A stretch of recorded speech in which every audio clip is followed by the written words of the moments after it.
365 días que han transcurrido desde la última vez, es decir, un año, ¿el mundo está mejor o el mundo está peor? Y yo creo que si miramos un poco a través de las ventanas de la vida, a través de los medios de comunicación, la realidad es que el mundo está peor. Y no solamente es que el mundo esté peor que el año pasado, sino que el próximo año, si Dios nos permite seguir aquí, el mundo va a estar todavía peor. Porque si pensamos que estamos viviendo el final de los tiempos, como creyentes y conocedores que somos de la palabra de Dios, sabemos que las cosas que han de venir no van a ser precisamente cosas buenas para esta humanidad o para esta sociedad. Por eso quiero invitaros en esta mañana a abrir nuestras Biblias en el capítulo 24 del Evangelio de Mateo, porque tengo la impresión de que así como durante el tiempo de la pandemia, del cual también se han cumplido 5 años desde aquel acontecimiento tan extraño que vivimos, en el que nos encerraron en nuestras casas, durante aquel tiempo yo creo que la Iglesia se aferró a una palabra, porque escuchando, viendo a unos y a otros, te dabas cuenta de que resonaba constantemente un salmo, que era el Salmo 91, el que habita al abrigo del Altísimo. Quizás era tanto el miedo que teníamos, que todo el mundo echaba mano de ese salmo, se convirtió un poco en el buque insignia de la Iglesia durante un tiempo que ya digo que fue un tiempo difícil, que fue un tiempo complicado, un tiempo donde el miedo corría por las calles hasta el punto de que no había nadie, porque estábamos todos encerraditos en nuestras casas.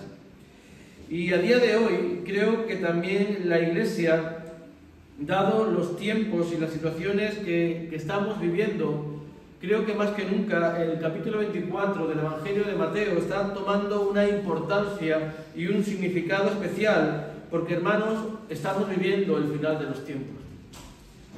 Y nos guste más o nos guste menos, lo que sí que es cierto es que nosotros en este momento de la historia de la humanidad somos, nunca lo olvides, la generación más cercana que ha existido a la venida de Cristo. Entre otras cosas porque no hay una generación por delante de nosotros. Por detrás sí que hay muchas generaciones, pero nosotros somos en este momento, como algunos piensan, la última generación. Y ese final de los tiempos, ese retorno de Cristo a este mundo, va a estar, como sabéis, precedida de una serie de acontecimientos que el mismo Jesús nos reveló en este capítulo 24 del Evangelio de Mateo, y que comienza diciendo que cuando Jesús salió del templo y se iba, se acercaron sus discípulos para mostrarle todo lo que allí había. Y de alguna manera dijeron a Jesús: ¿ves todo esto? ¿Ves la grandiosidad, la majestad? Porque eran edificios realmente hermosos. El templo que Herodes de alguna manera amplió, que era el antiguo templo de Zorobabel. Tenemos el primer templo de Salomón, luego tenemos el templo que reedificó Zorobabel después del cautiverio, y luego tenemos el templo de Zorobabel que fue ampliado por Herodes. Era una maravilla de la arquitectura. Y los discípulos le dijeron a Jesús: ¿has visto todo esto? Y Jesús, contemplando la obra de los hombres, le dice: ¿veis todo esto?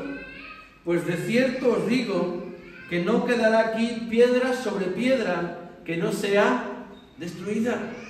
Y esto que Jesús les anunció a los discípulos se cumplió perfectamente en el año 70 después de Cristo, a manos del general Tito, que era el hijo de Vespasiano, que tomó la ciudad de Jerusalén, destruyeron el templo y lo destruyeron de tal manera, daros cuenta, que entre los soldados romanos corrió un rumor de que los judíos habían escondido el oro entre las piedras del templo.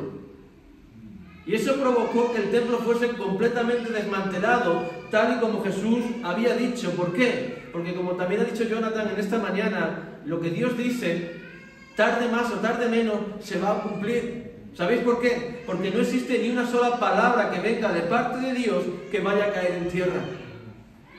Dios no es hombre para que mienta, dice la Biblia, ni hijo de hombre para que se arrepienta. Por lo tanto, todo lo que Él dice, y aquí dice que no va a quedar piedra sobre piedra, eso debía de cumplirse. Y efectivamente, así ocurrió. Y a renglón seguido de esto nos encontramos con esa otra profecía de Jesús, donde nos va a hablar de las señales, hermanos, que van a ser previas al final de los tiempos. Y nos dice la Escritura que estando Jesús sentado en el monte de los olivos, los discípulos, como hacían constantemente, se le acercaron aparte y le dijeron: dinos, ¿cuándo serán estas cosas? ¿Y qué señales habrá de tu venida y del fin de los tiempos? Y lo primero que Jesús les dice es muy llamativo, porque les dice: mirad que nadie os engañe.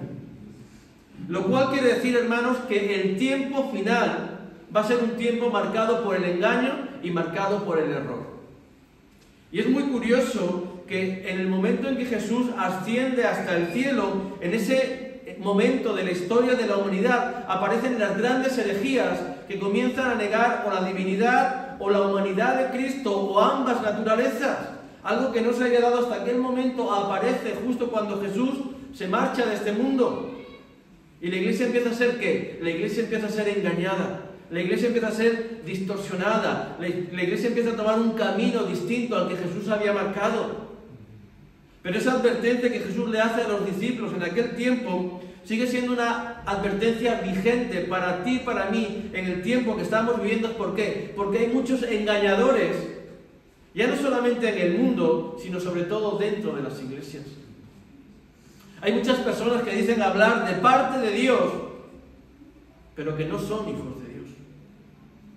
Hay muchas personas que ocupan el lugar de apóstol, de pastor, de profeta, cualquier ministerio que tú quieras, pero la realidad es que, como dice la propia palabra de Dios, no están sirviendo al pueblo de Dios. Muchos de ellos se sirven única y exclusivamente ¿a qué? A sí mismo. Y la iglesia es un medio del cual poder aprovecharse, olvidando que la iglesia está ahí ¿para qué? Para ser servida. Yo siempre he dicho una cosa que repito constantemente: no son las iglesias al servicio de los ministerios, son los ministerios al servicio de las iglesias. Y si a todo esto le añadimos, hermanos, el avance y la tecnología, pues la cosa se complica todavía más. Porque cuando algunos nos convertimos al Evangelio por la gracia de Dios, no había una herramienta como era Internet. Y por lo tanto no podíamos navegar por medio de un mar de desinformación en el que tú tienes acceso a miles de millones de mensajes, de predicaciones, de iglesias, de pastores y de ministerios. Y esto provoca que muchas veces la gente escuche de aquí y de allá sin darse cuenta de que ignoramos que las palabras tienen poder. Pero tienen poder para edificar, pero también tienen poder para destruir. Las palabras son como semillas que caen dentro de ti y que van a producir siempre un fruto que puede ser para vida o puede ser un fruto para muerte. Por eso te voy a decir esta mañana: ten mucho cuidado con las personas que estás escuchando. Porque tristemente, y esto es muy triste, a veces se le da más crédito a la persona que vemos a través de una pantalla que a la persona que constantemente, semana tras semana y domingo tras domingo, nos predica el mensaje del Evangelio. Y tenemos en más alta estima al fulano del internet que al hombre que está entregando su vida y su servicio por amor a la iglesia. Y luego venimos y decimos: no es que yo he escuchado, es que ha dicho, es que estos dicen, es que estos hacen, hermanos. Y esa semilla siembra algo en nuestro corazón que no siempre recoge un fruto bueno. Por eso os digo otra vez: tened mucho cuidado con las personas que estáis escuchando. ¿Por qué? Porque el tiempo del fin va a estar marcado por el error y por el engaño. Por personas que dicen hablar de parte de Dios, personas que dicen predicar el Evangelio de Dios, pero cuando tú contrastas lo que están diciendo y lo que dice la palabra de Dios, te das cuenta que son dos trenes que chocan frontalmente. El otro día escuchaba a un predicador decir que el creyente es una persona que no puede enfermar. Y se quedaba tan ancho y tan tranquilo. Un hombre que no voy a decir su nombre, que es hiperconocido en el mundo evangélico, que lo siguen cientos de miles de personas, y fue capaz de decir delante de una congregación de miles de miembros que el creyente ni puede enfermar ni puede caer enfermo, porque él dice que Jesús en la cruz llevó nuestras enfermedades. Hermanos, eso es pervertir el Evangelio de Jesucristo. Y una de dos, o la iglesia es muy tonta, o el poder del engaño es muy grande. Porque cualquier persona que conozca mínimamente la palabra de Dios sabe que la enfermedad forma parte de la vida del creyente. Que Pablo estuvo enfermo, que Timoteo estuvo enfermo, que Epafrodito estuvo a punto de morir. Que la propia Biblia nos dice que si alguno está enfermo entre vosotros, llame a los ancianos de la iglesia y oren por él. Pero escuchamos cosas que la gente acepta, a lo cual la gente le dice amén. Y luego cuando te encuentras mal y te pones enfermo, la pregunta es ¿qué haces? ¿Te sientes engañado? Y lo peor de todo es que en lugar de tomarla con el predicador, la solemos tomar con Dios y nos marchamos de la iglesia porque decimos Dios me ha mentido. Dios no te ha mentido. Dios no miente. Dios cuando dice algo, Dios lo cumple. Dios cuando da una promesa, Dios la cumple. ¿Sabéis cuál es el problema? Que hay muchas promesas que no vienen de parte de Dios en este tiempo. Mucha gente que dice hablar de parte de Dios y te dice, así dice el Señor, cuando Dios no está diciendo nada, cuando Dios tiene la boca cerrada. Y colocan sobre ti una falsa esperanza que no es palabra de Dios, sino que es palabra de hombre. Y luego vienen los madre mías, no, ay, Dios me había prometido, Dios me había dicho, Dios, ¿qué Dios? ¿Qué Dios? El Dios hombre. Pero el Dios hombre no tiene nada que ver con el Dios de la Escritura. Por lo tanto, hermanos, tened cuidado. ¿Por qué? Porque el tiempo previo a la segunda venida de Cristo va a estar marcado ¿por qué? Por el engaño y por el error. Por la falsedad dentro de la iglesia, por la mezcla de la verdad con la mentira que convierte el mensaje muchas veces en algo sutil que no somos capaces de poder distinguir lo bueno de lo malo. Es como yo digo, es como si tú coges una plastilina de color amarillo, de color rojo, de color azul, la mezclas y luego ya es imposible volver a ¿qué? Volver a recuperar esos colores. Y a veces el Evangelio está tan mezclado, tan pervertido, que la gente ya no es capaz de distinguir dónde está lo verdadero y dónde está lo falso. Y Jesús nos advierte, y lo primero que dice a los apóstoles, antes de cualquier otra cosa, les dice, mirad que nadie os engañe. Y la palabra mirad, ¿sabéis lo que significa? Tener los ojos bien abiertos y los oídos bien atentos. Y al renglón seguido de esto empieza a hablarle de los acontecimientos que van a ocurrir a lo largo y ancho de este mundo. Y mirando el panorama geopolítico que estamos viviendo, las tensiones que se están dando, hermanos, donde vemos que Europa se está desmoronando, que Rusia está ahí, Estados Unidos, vemos a China, vemos cómo está la cosa, que en cualquier momento esto puede saltar por los aires. Y que va a saltar, ¿por qué? Porque está predicho en la palabra. Y Jesús dice, oiréis de guerras y de rumores de guerras. ¿Sabéis cuántas guerras hay a día de hoy activas en el mundo en el cual vivimos? 50 conflictos bélicos. ¿Cuántos de ellos conoces tú? Aparte de la guerra entre Rusia y Ucrania, poco más. ¿Por qué? Porque no quieren darnos información acerca de esto, pero la realidad es que hay muchas guerras en este mundo. Y también hay rumores de guerras que son el anticipo ¿a qué? El anticipo a la guerra. Vamos a armarnos. ¿Por qué? Porque posiblemente Rusia quiera ocupar Europa. Y tenemos que estar ¿qué? Que tenemos que estar preparados para la guerra. Pero la guerra, hermanos, va a tener que darse. ¿Por qué? Porque lo ha dicho Jesús. Oiréis de guerra, de rumores de guerra. Mirad que no os turbéis, porque es necesario que todo esto acontezca, pero aún no es el fin. Porque se levantará nación contra nación y reino contra reino, y habrá pestes y hambres y terremotos en diferentes lugares, y todo esto, como le ocurre a la mujer que está encinta, va a ser principio de ¿qué? Principio de dolores. ¿Por qué? Porque una mujer que está embarazada no da luz de un momento a otro. Las que habéis sido madres, habéis dado a luz, sabéis muy bien cómo funciona esto. Nosotros no hablamos por la experiencia propia, pero la mujer sí que puede hablar de esto. La mujer sabe que llega un momento en que empiezan a venir dolores, en que dice, he roto aguas.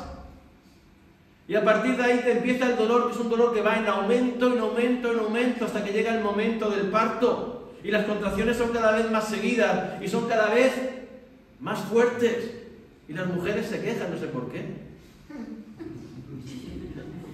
¡Ay, cuánto me duele! Porque Porque Dios le dijo a la mujer en el huerto del Edén que con dolor vas a dar a luz.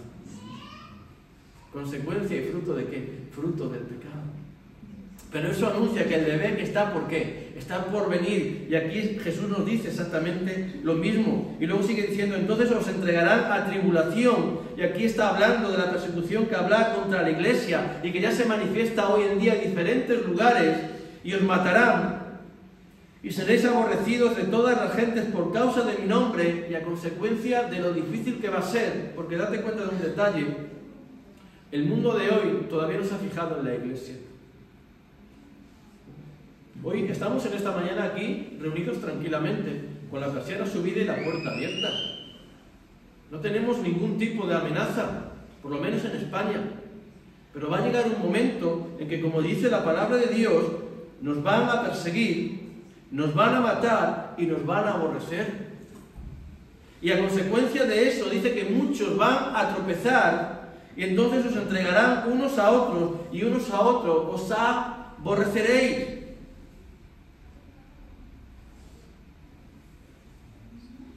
Y es triste, hermanos, porque si es triste que alguien te traicione, lo es más triste cuando esa persona es una persona cercana a ti. ¿Sabéis que los golpes que más duelen en la vida son aquellos que te dan las personas de tu confianza? Porque que te pegue alguien de la calle, que te escupe alguien que está ahí fuera, forma parte de la palabra de Dios. Pero que seamos nosotros mismos los que acabemos aborreciéndonos y entregándonos los unos a los otros, es todavía más triste. Por eso la iglesia tiene que ser purificada, hermanos. Dios tiene que sacar toda la cizaña para que quede solamente el trigo. Y eso solamente ocurre cuando la iglesia es de alguna manera sacudida a través de la persecución. Solamente va a quedar lo bueno. Y la pregunta que yo te hago en esta mañana es, ¿eres trigo o eres cizaña?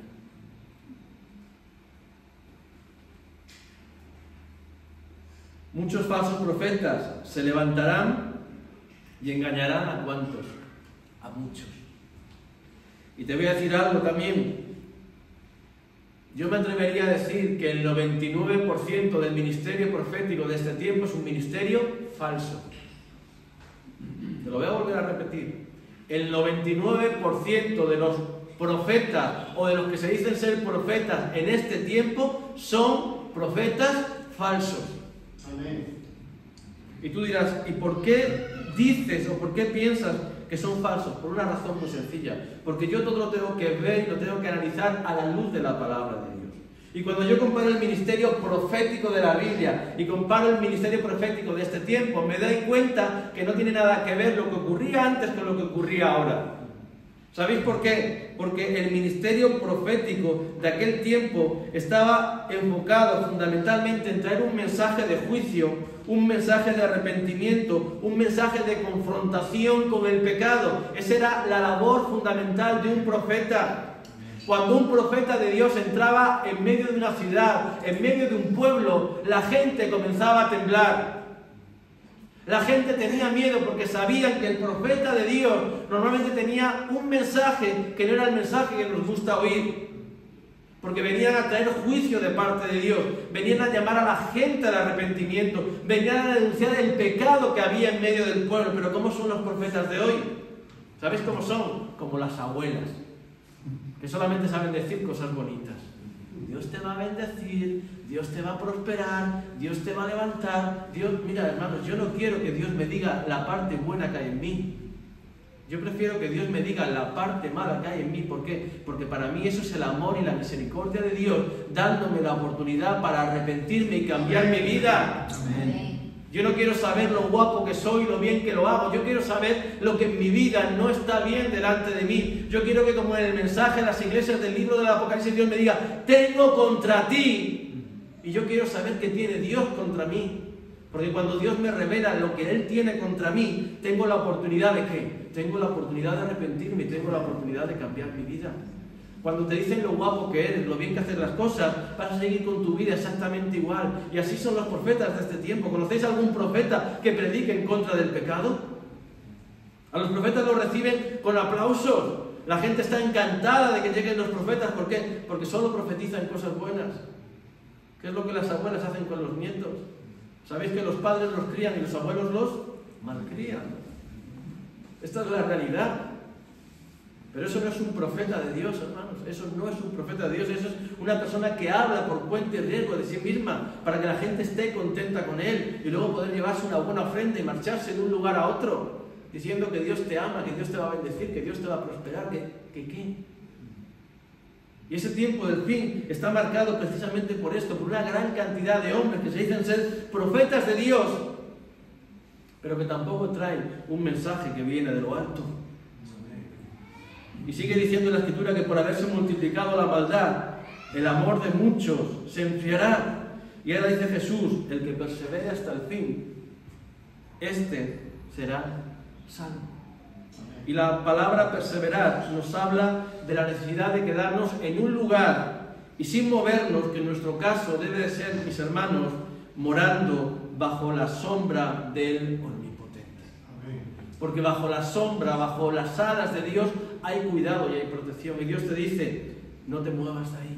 Persevera, por muy mal que se ponga la cosa, por muchas dificultades que haya, no te muevas de ahí, permanece quieto bajo la sombra de Dios. ¿Por qué? Porque la sombra es un lugar de cuidado, es un lugar de protección.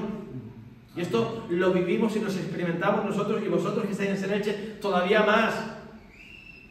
Y si no, os acordaréis cuando llegue el mes de agosto y a las 2 de la calle tengas que salir, a las 2 de la tarde tengas que salir a la calle. ¿Por dónde vas a ir? ¿Por la acera que da el sol o por la acera que da la sombra? ¿Verdad que vas a buscar la sombra? ¿Por qué? Porque la sombra te protege. Y nosotros bajo la sombra del Altísimo tenemos cuidado y tenemos protección. Y es ahí donde tenemos que perseverar hasta el fin de los tiempos.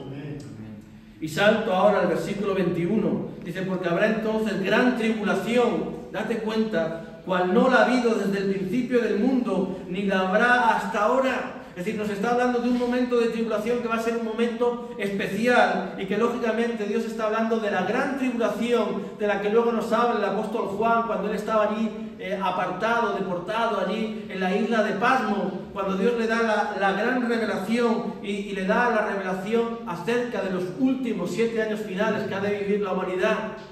Porque no sé si te has dado cuenta, pero este mundo, si lo coges y le das la vuelta, como ocurre con los productos, en la parte de atrás tiene fecha de caducidad. Hermanos, este mundo en el cual vivimos tiene fecha de caducidad.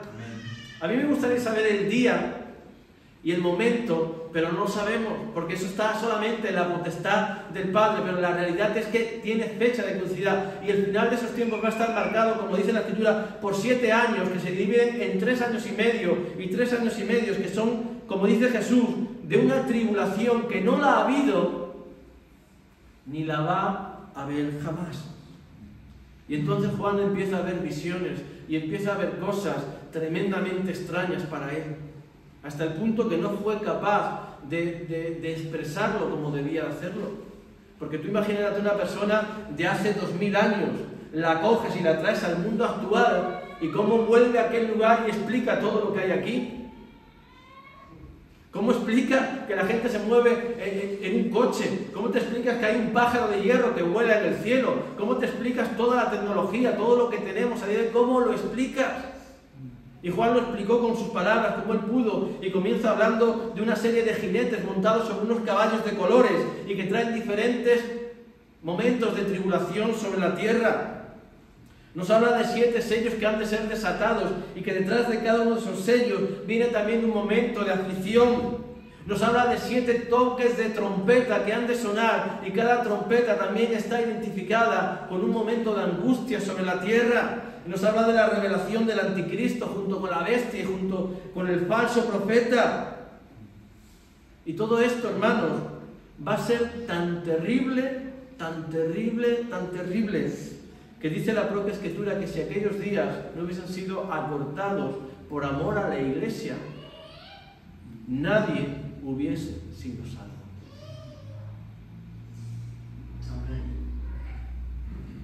Y nos vamos a detener aquí para no acumular un exceso de información, porque mira, tenemos toda la revelación que nos da el Evangelio de Mateo, tenemos toda la revelación que nos da el último libro de la Biblia, el libro del Apocalipsis, pero ¿sabes lo que ocurre? Que aunque tenemos una gran revelación acerca del final de los tiempos, nadie sabe realmente cómo y cuándo todo esto ha de acontecer.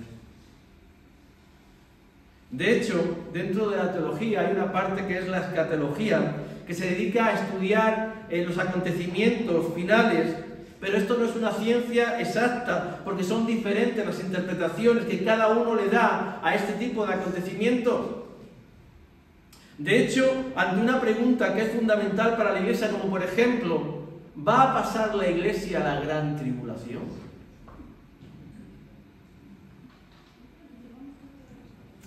Pues mira, hay gente que dice que no la vamos a pasar. Y yo espero que lleven la razón. Personalmente yo espero que estos lleven la razón. Porque yo no quiero estar aquí en esos últimos 7 años, hermano. Yo soy una persona muy sensible.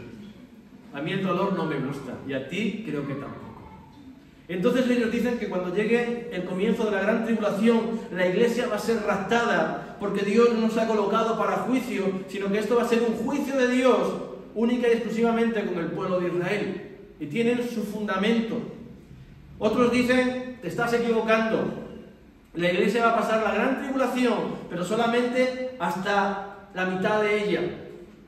Lo cual quiere decir que si esto lleva razón, vamos a estar durante 3 años y medio en medio de esa gran prueba que Dios va a traer sobre la humanidad. Y dicen que con el último toque de la trompeta, hay 7, dice que cuando suene la 7ª trompeta, la Iglesia va a ser arrebatada, porque hay un versículo que dice que a la final trompeta, la Iglesia va a ser ¿qué? Llevada. Pero habría que preguntarse si ese toque de trompeta que está hablando Dios se relaciona con la 7ª de las trompetas. Pero hay quienes dicen que no, que no te vas ni al principio ni te vas a la mitad, te vas ¿dónde? Te vas al final de la gran tribulación. La Iglesia, dicen, ha de pasar por la gran tribulación. ¿Por qué? Porque si no, no tendría sentido que Jesús la hubiese acortado por amor a la Iglesia, cuando la Iglesia ya no está aquí. Y la pregunta y el dilema es, bueno, entonces, ¿cuál es la respuesta correcta? Y yo te voy a dar una respuesta, pero no la que te gustaría escuchar. Mira, no sé si te has dado cuenta, pero a mí Dios hace mucho tiempo me dio una revelación. Y ojo, yo soy muy poco pentecostal en este sentido, ¿eh? Algunos dirán, bueno, ya las revelaciones, visiones, bien. Dios me dio una revelación especial. Y me hizo ver una cosa, me hizo ver que después del capítulo 24 venía el capítulo 25. Y algunos dirán, oh, qué revelación, hermano, qué revelación. Me imagino que verías el cielo abierto y ángeles de Dios allí con un número, el 24, y luego otro ángel, el 25. Una especie de bingo. Pero para mí fue algo interesante, porque si te das cuenta, después de este que es el segundo gran mensaje de Jesús, el primer mensaje grande de Jesús es Mateo capítulo 5, capítulo 6, capítulo 7, que es el mensaje del monte, el sermón del monte, el sermón de la montaña. Y este es el sermón en el monte de los olivos. Y los dos mensajes acaban con una advertencia hacia la Iglesia. Cuando Jesús termina de predicar Mateo capítulo 5, capítulo 6, capítulo 7, les dice, ¿a qué os compararé?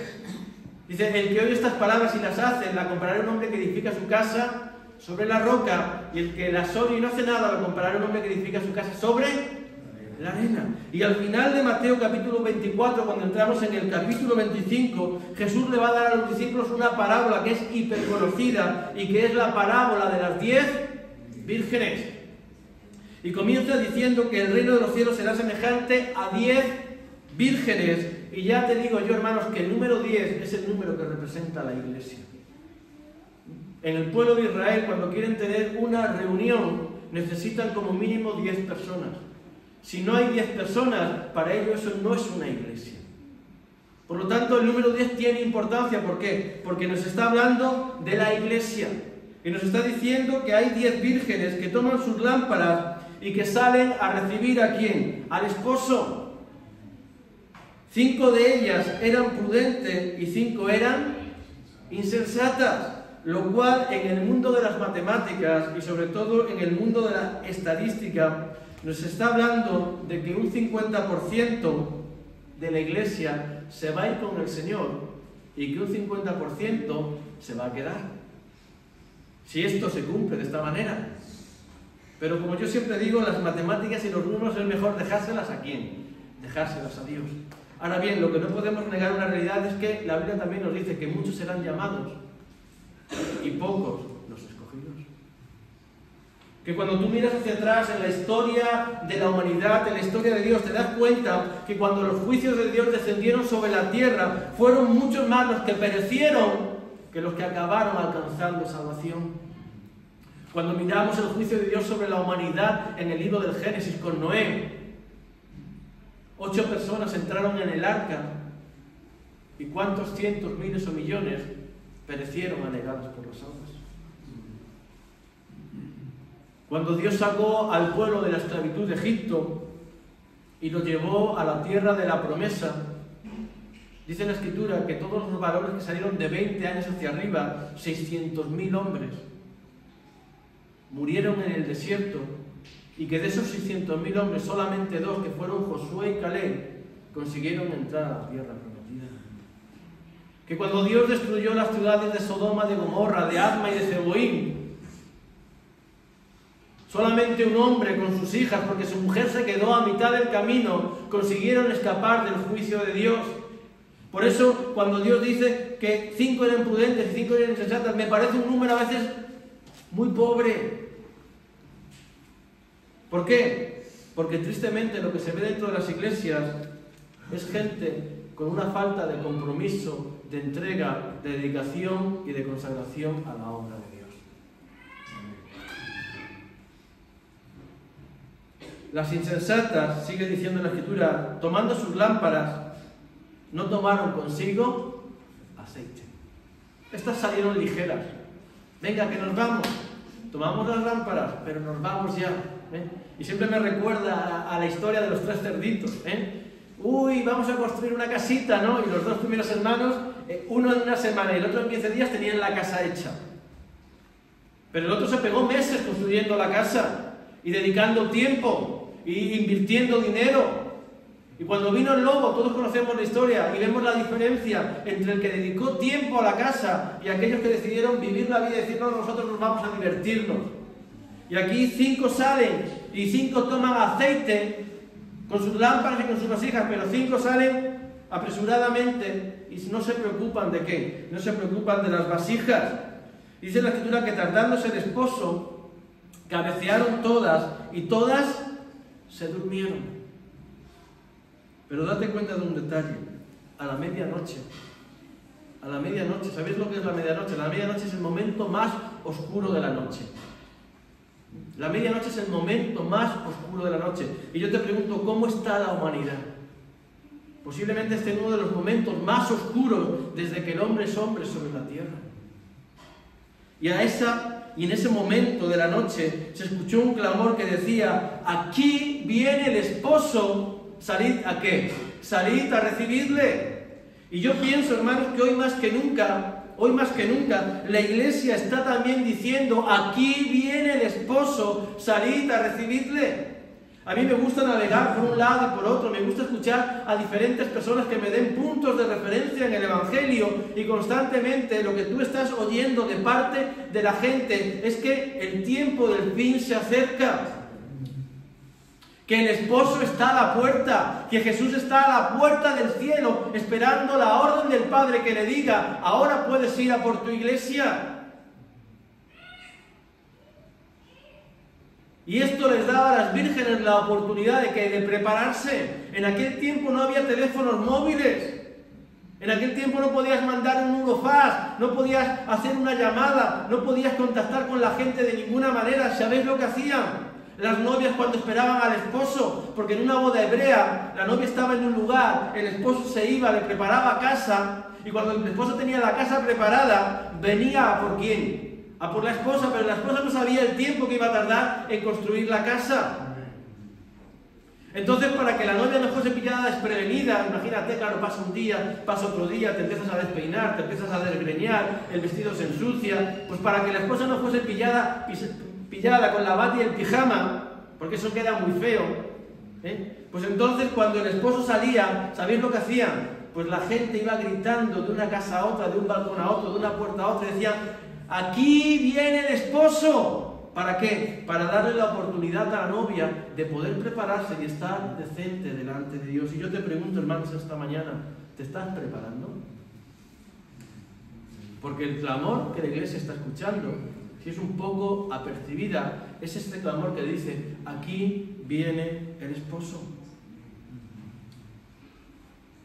Entonces aquellas vírgenes se levantaron y arreglaron sus lámparas, pero las insensatas dijeron a las prudentes, dadnos de vuestro aceite, porque nuestras lámparas se apagan. Y yo te pregunto también, ¿cómo está tu lámpara? ¿Cómo está tu lámpara? ¿Cómo está tu vida espiritual? ¿Cómo está tu relación con Dios? ¿Es una relación cercana o es una relación lejana?